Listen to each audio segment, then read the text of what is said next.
Money Moves with Myth 2.0, the podcast. And always remember, gentlemen, it's a motherfucking movie.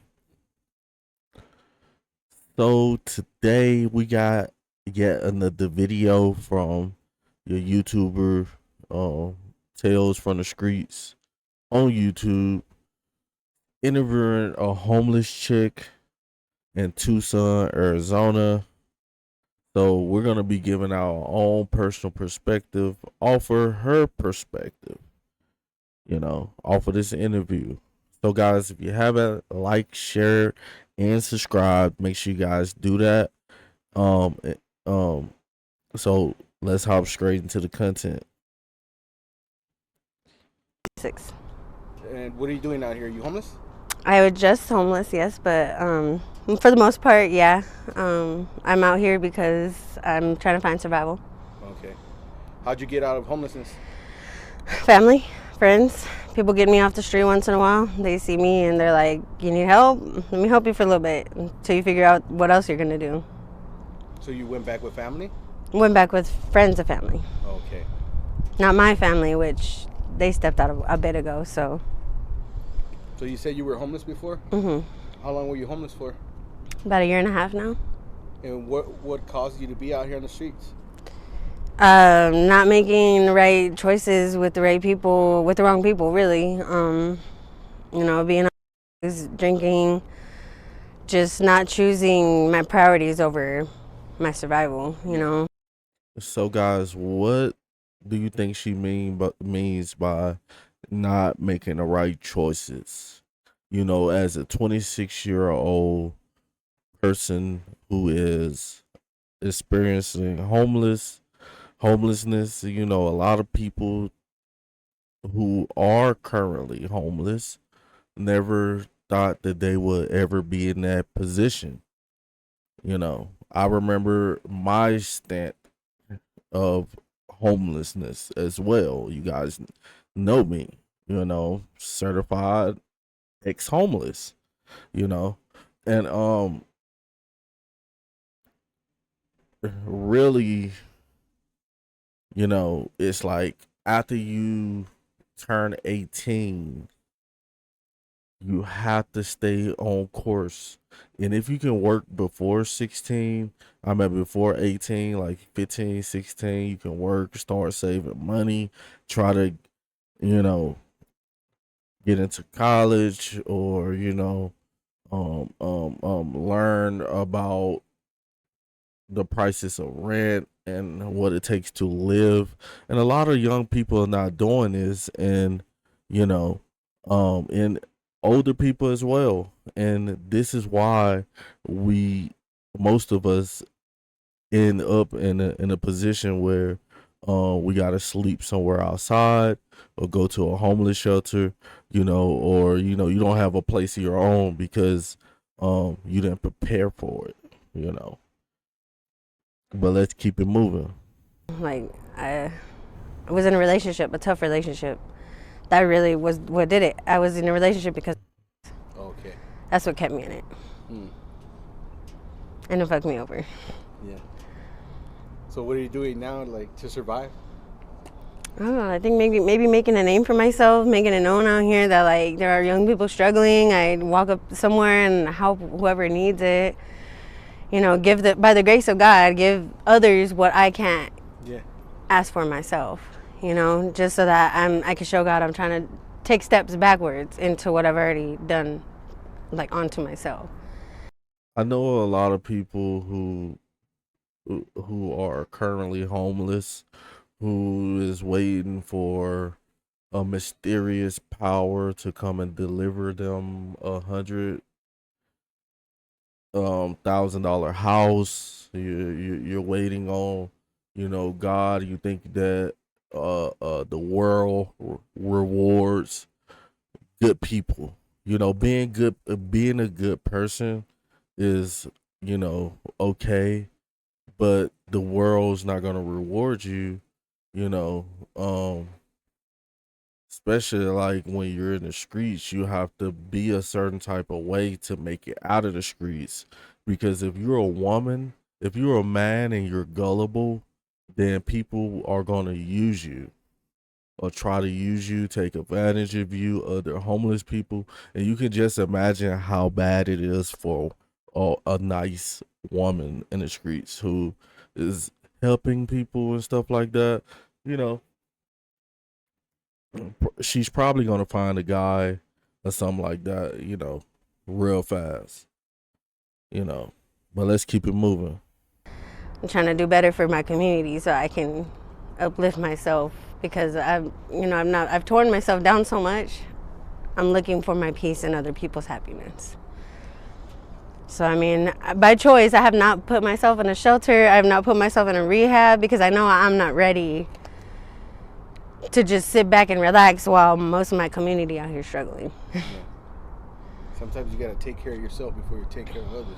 Now I'm realizing that. Now, being homeless for about a year and a half now, I'm realizing I'm tired. Like, I can't do for everybody all the time. Why are you walking around with a buzz ball out here? And guys, for all the guys out there who be dating chicks who's not homeless, but they have this mindset, guys, you're looking for a world of trouble.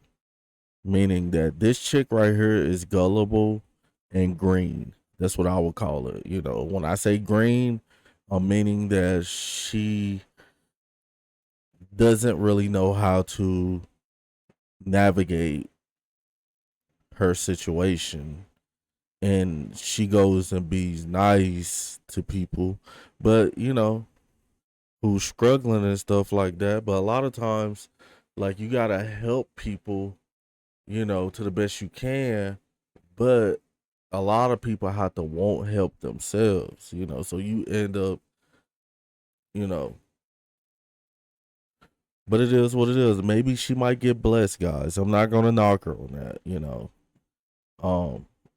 I too wish that life was fair and you do good for people and good's gonna come right back to you. So maybe she might be the 1% that good things knock on the door for her. So I'm not even gonna knock her on that. But let's keep it moving. Because the girl's gonna have a drink through all of the madness. Yeah. Okay. Yeah, that's the first thing I do.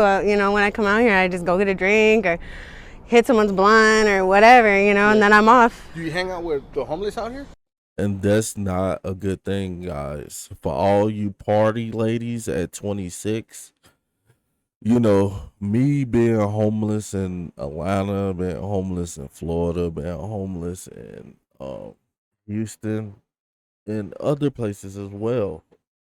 You cannot just wake up in the morning and have a drink. You can do that, it's not illegal. And then what tops it off, she says she's gonna hit somebody else's blunt. Like, and a lot of times, like, I've been places where guys put in Florida, a lot of guys put Molly in their blunts.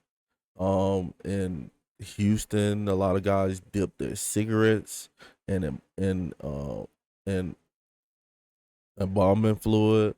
And it's a lot of other stuff going on like that. So off top, like, she needs to probably go get in rehab and change her whole mindset because she's looking for some health issues. But let's keep it moving. I do. Yeah. A lot of people out here, they know me for making everyone smile. Yeah. Because I could just walk around and make someone crack up or just, like, hand out a buzz ball or just, like, I even offered you one. I'm like, you want one? I barely made the means to get it, but that's what I'm out here for. I don't like to stay inside, even though I'm getting the help right now. Like, who really wants someone that's homeless up in their space? Yeah. Just like, That person that you're living with right now, is he like a boyfriend or something? It's my ex-boyfriend's mother. Oh, okay. So it's on the hush, Yeah. That's why I can't be there during the day, which is more than understandable, because, like, he'll be over there and whatnot. And so you got to take off every single day? I got to take off every day, be out, do what I got to do. And she gives me a place to sleep, a place to shower. And I'm more than humbled for that, more than humbled. Good that you have her.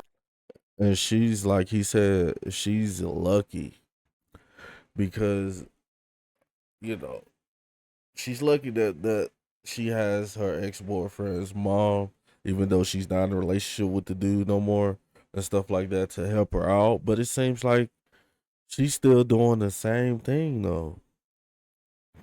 Like, what are you gonna do to get yourself out of this situation? How are you gonna elevate elevate yourself from your current situation, guys? Remember, I used to sleep on the concrete.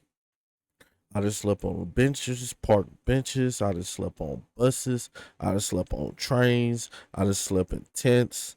I just slept here, there, anywhere, because you're going to fall asleep, guys.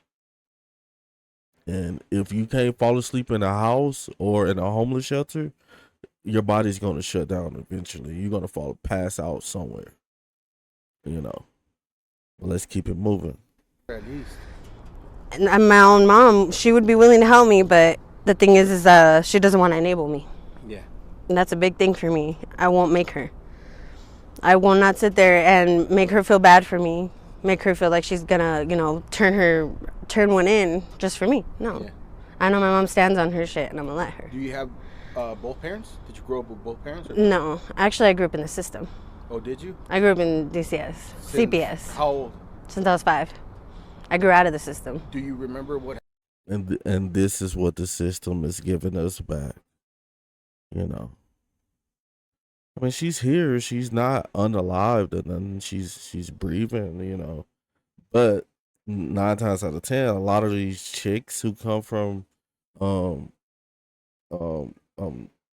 what you call it, these child adoption agencies or whatever, custody, they end up be them chicks who be homeless, who be working the block and stuff like that. This is crazy, man.